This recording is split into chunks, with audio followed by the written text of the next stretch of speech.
What's going on, guys? This is Rob, and if you're enjoying the content that I'm uploading onto my channel, then feel free to subscribe, and you can also offer suggestions on topics and characters and storylines and whatnot that we can have discussions on later on in this channel.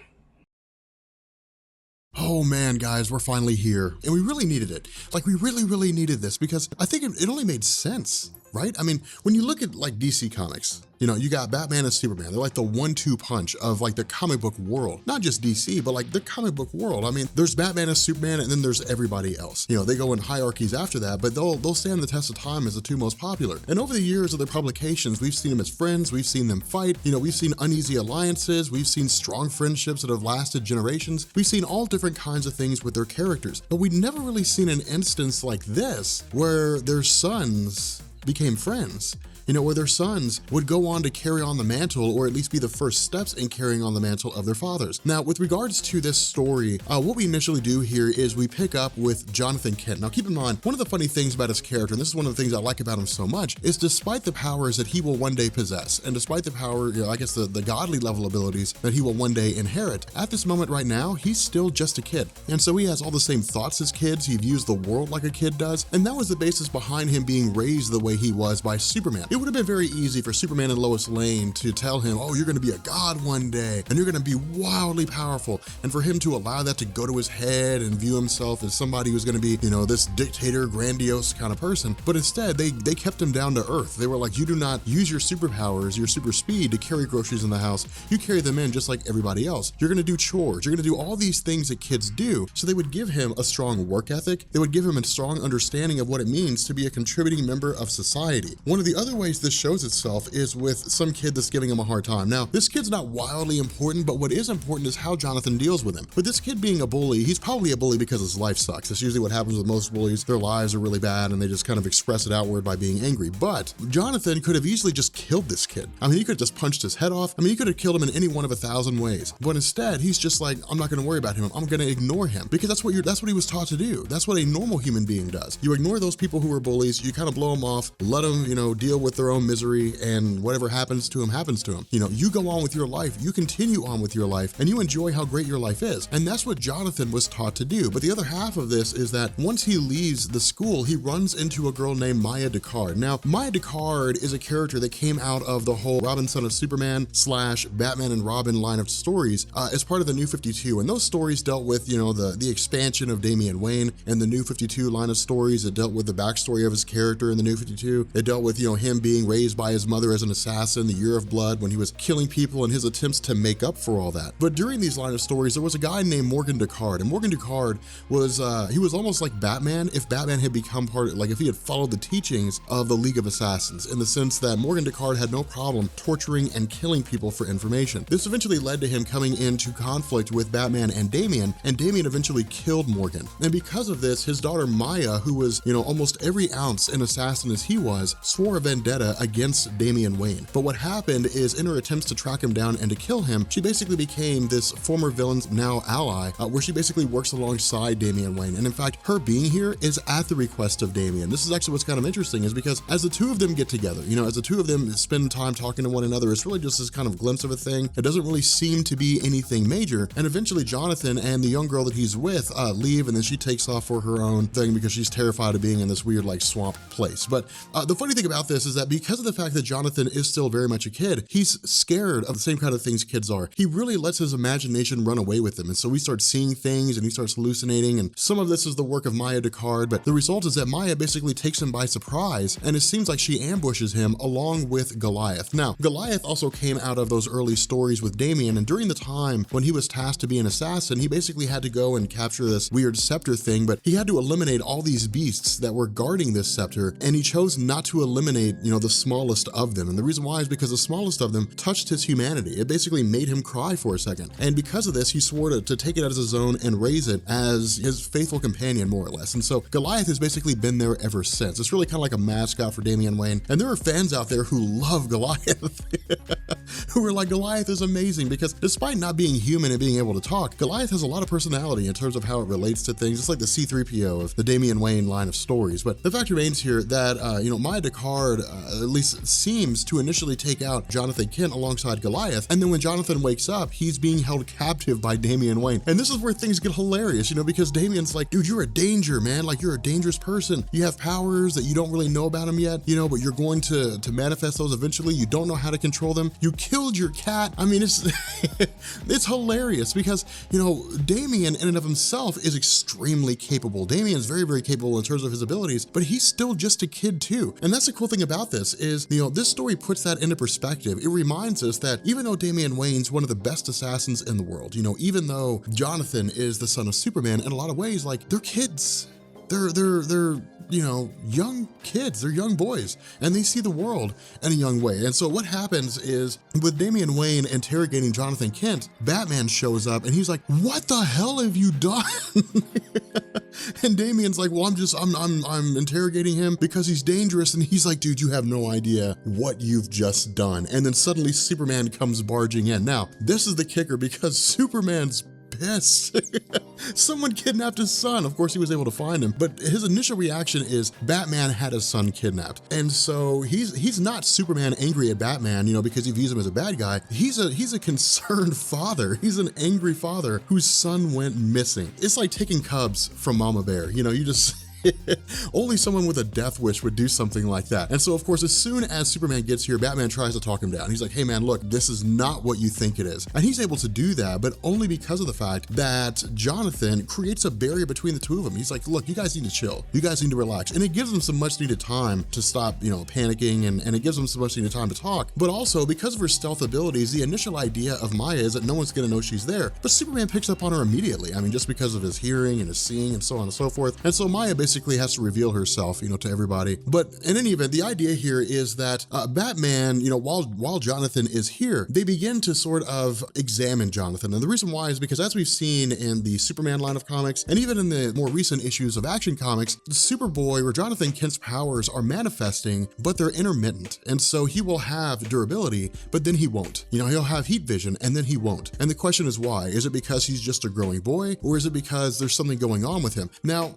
on the surface, this seems totally unimportant. It seems totally unessential, but it's extremely important, because what this does is it shows us that Superman's just like any father ever. You know, every single parent ever, if their kid comes down with a cough, it's, oh my God, why is my kid coughing? You know, is it because they have a cold, or is it because there's something seriously wrong? Parents have an instinct to ensure their children stay protected, even after their children grow into adults. It's just a parental instinct. It's just a thing that people do. And so for Superman, you know, maybe he's overreacting, maybe he's not, but the way he's acting is very much like any father. And so it's basically Tomasi telling us, yeah, Superman's got these godly abilities. Yeah, he can move planets, and he's fought Darkseid, and he fought Doomsday, all that kind of stuff. And when it comes down to it, he's also a dad. Like, he's also just a dad worried about his son. And so from here, we transition to Damian Wayne and Jonathan. And Damian's basically giving Jonathan, you know, a tour around the Batcave and the things that are there. And we get to see Batcow.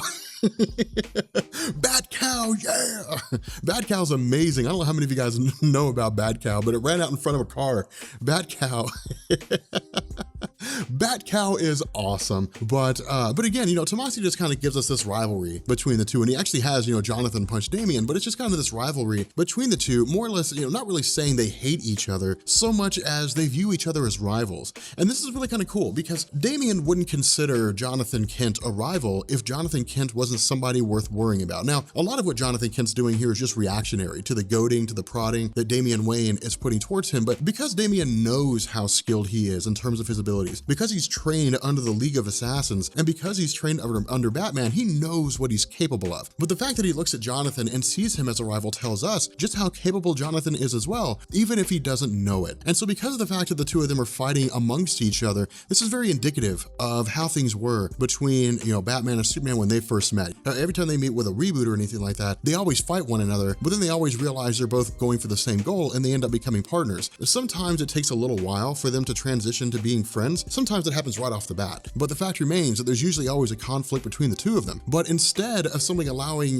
these two to work things out with due time, instead what happens is they basically say, look, we're going to put them through a boot camp. We're going to force them to work together. And either at the end of all this, they're going to come out as teammates, or they're going to come out as enemies, and there's nothing we can do.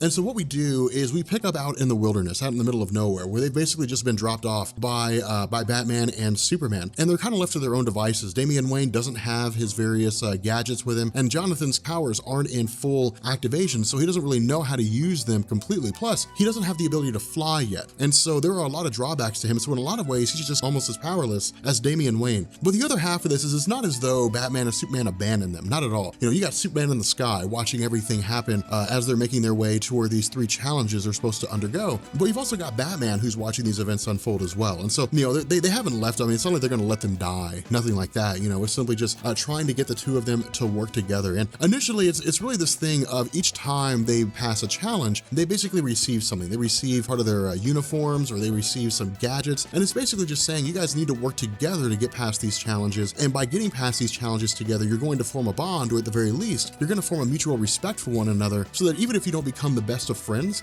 you're going to have a respect for what the other's capable of. Now, the other half of this is that while they're working together, while they're trying to get through this, of course, Maya shows up periodically, but they also have to fight against Goliath. And, you know, again, this is really one of those things where, because it's not, you know, a super deadly situation, initially Damian calls Goliath off, but Goliath, you know, doesn't respond right off the bat. Eventually he does, but he doesn't respond right off the bat. But more so than that, you know, with these different traps and scenarios that have been set up, there are a couple close calls. There are a couple instances where it's possible that they will die. And in fact, there is an instance where Alfred says, hey, look, we need to step in, you know, and Batman says no. You know, Superman, you know, like Alfred tells Superman, you got to get in there, you got to save him, and Batman says no. Now, this is very important because it highlights the very different methods by which Batman and Superman relate to their sons. Because Batman, you know, lives within Gotham City and exists to protect Gotham City in and of itself, Damian Wayne's experience as part of the League of Assassins meant that once he showed up at Batman's side, he was already ahead of the curve. You know, he already knew how to fight. He already knew how to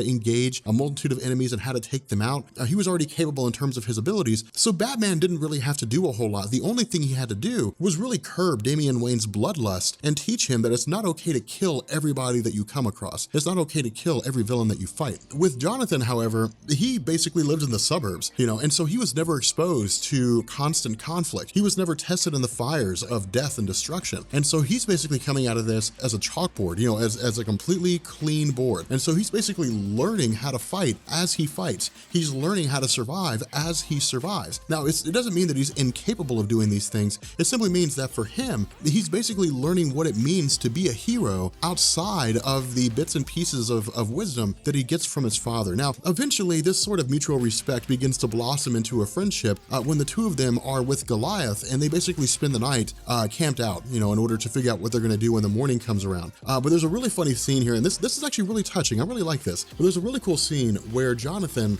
offers Damian a granola bar. Now, Damian does the right thing, and he turns it down. But in the end, he ends up taking it anyway, which I'm not sure why he did. I can't think of very many men that would willingly eat granola bars. Benny, I'm talking about you. So, the 2 of them also come to the realization on what it is that Batman and Superman are looking for, right? I mean, they're not in this with no idea of what's going on. They know that Batman and Superman want them to work together. And in truth, it's really just stubbornness. It's the stubbornness of boys. To kind of sidetrack here for a second, guys and a lot of boys have a very high level of pride. Damian especially in this story. Jonathan, not so much, but Damian definitely has a lot of pride. I always liken Damian to Vegeta from Dragon Ball Z in the sense that Damian does not like admitting when he can't do something. He doesn't like appearing weak because he was taught, you know, he was taught that weakness or to show weakness is a failure and it'll lead to death. You know, Batman has curbed that and said, hey, look, it's always okay to ask for help if you need help. But Damian still has a very hard time dealing with that. It's one of the reasons why Damian does have a lot of people that hate him. I love his character because watching him evolve from where he used to be to where he is now is one hell of a journey to witness. It's an incredible experience. When you go through and you read Batman and Robin and you read, you know, Robin, son of Batman, they're just some extremely well told stories if you can read between the lines. But ultimately, because the 2 of them come to this realization on what Batman and Superman are looking for, but they kind of come to this unwritten exception that, yeah, they need to work together. They come to this unwritten agreement that, yes, they basically have to help one another. The issue with this is that once the night passes and we get back into the day, it almost seems like the exact same situation. They just don't really work together like they should. And the result is that an artificial hurricane ends up leading to the 2 of them being caught unawares and presumably being defeated or more or less failing the challenge. And so Superman basically shows up and says, says, hey, look, like you guys failed in this endeavor. You know, you guys were supposed to be taught to work as a team. You know, the costumes that you wear are not just costumes to look good. The costumes that you wear aren't just cool because we all know that having a cape is amazing. Like the costumes that you wear stand for something important. It stands for teamwork. It stands for sacrifice. It stands for putting other people above yourself. It stands for the fact that those people who stand beside you in conflict are people that have to be able to trust you. And if they can't trust you, then you might as well not be there. It stands for some very, very important things. And this is a lesson they simply haven't learned. And so, you know, Superman tells them, you guys just simply aren't ready for this. You guys are not ready for this particular challenge. And so making their way back to the Batcave, once they arrive, you know, with Superman having taken off before them, once they get there, they find that Batman and Superman are under attack. Now, of course, you know, this is designed to basically teach them this final lesson. You know, this is designed to teach them that their lives, the lives of people around them depend on them working together. That's really the basis behind this. You know, is to teach them that when other people's lives are on the line, it's not the time to bicker and it's not the time to argue. It's the time to put yourself in the background and put the lives of other people first. And that's exactly what Damian and Jonathan do. And it's spectacular to see.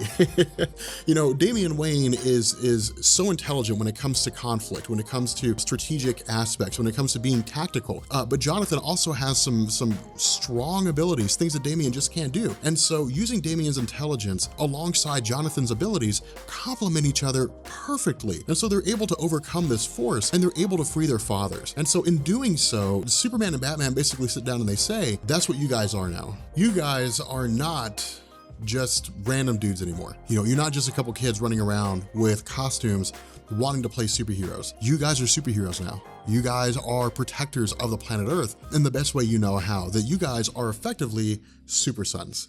So with that being said, we're going to bring this video to an end. Again, this is just a little two-part story, but damn, I thought it was good. I thought it was so fun. I can't wait to see what we get from these two guys. And I'll be honest with you, you know, once their power, you know, once the powers of Jonathan allow him to actually step into the official Superboy mantle in terms of what he's capable of and fight some reasonable foes right alongside his dad, I'd love to see these two on the Justice League, to be honest. I'd love to see Barry Allen and Batman and Superman, you know, and you know, the Green Lanterns and Damian Wayne and Jonathan Kent. I'd love to see them there. Or at the very least, we get something that's a return of like Young Justice or something along those lines, you know, that kind of throws them in there. I mean, I guess we have Teen Titans. I guess you could put Jonathan Kent on Teen Titans. Hell yeah, you could put Jonathan Kent on Teen Titans. Man, dude, I would. Post a comment down below. Let me know what you guys think. I'd love to see Jonathan Kent on the Teen Titans. But if you guys are new here to Comics Explained, be sure to hit the sub button and become part of the Rob Corps. If you guys enjoyed this video, drop a like, and I will catch you all later. Peace.